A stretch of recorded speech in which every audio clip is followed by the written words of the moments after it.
Hello everybody from sunny Italy, where I'm in an olive garden.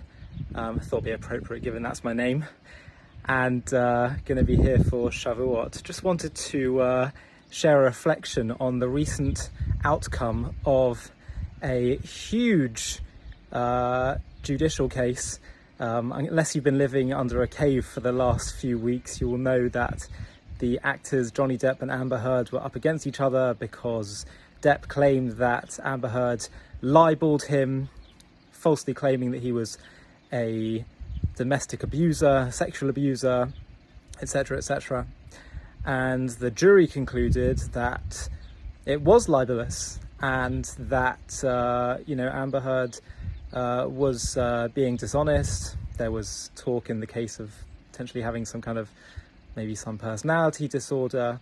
And in the weeks building up to the judgment and even afterwards, the amount of furor, the amount of wrath and hatred that has been levelled against Amber Heard, sort of what people think is consider righteous indignation, has been very severe.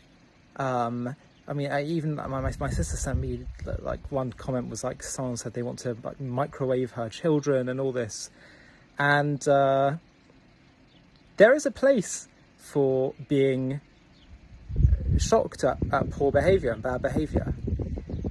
But the level of hatred that is being spewed against Amber Heard is, in my mind, unjustifiable and counterproductive and possibly dangerous, because words have an immense power. This is not to say for one second that there should not be justice and that there should not be a sense of justified indignation at bad actions.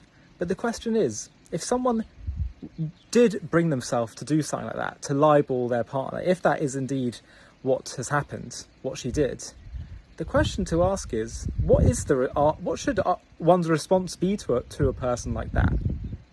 Should it be unmatched hatred and venom? Or is the answer to someone that acts in that way, in terms of how we should feel towards them, actually sympathy?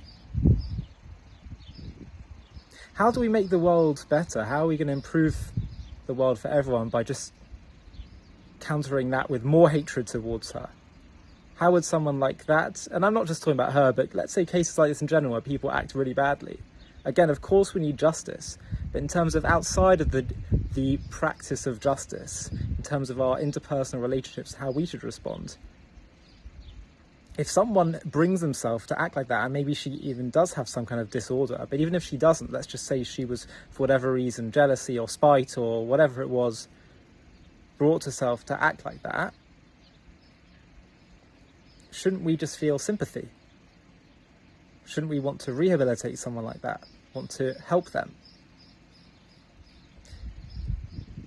This is why it's so important in Judaism to have this concept that we are all souls, neshamas, and our souls are pure, they're innocent, they just want to do good, to share, to be loving.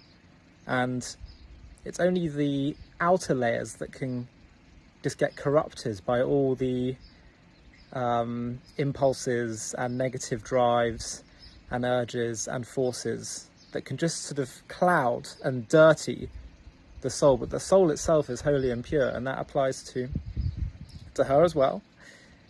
And so shouldn't our response to a darkened soul to be to try and light it, to try and bring more light?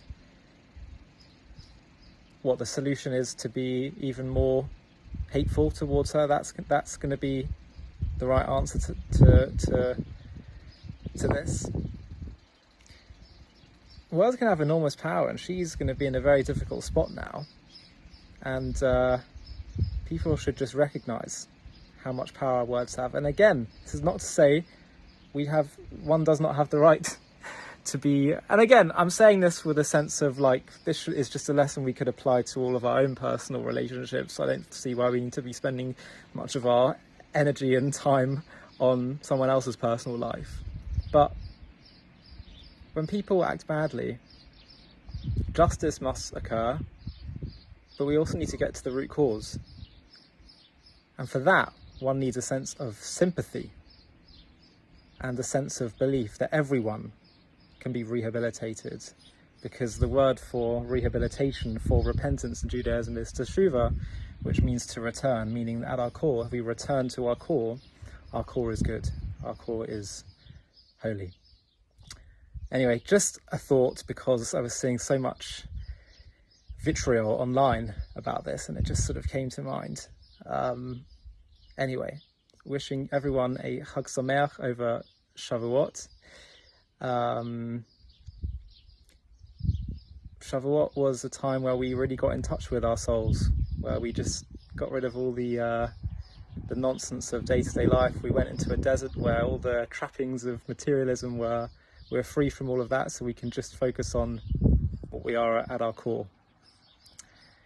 And that is indeed the message. So have a great Shavuot, and see you all soon. Chag Sameach.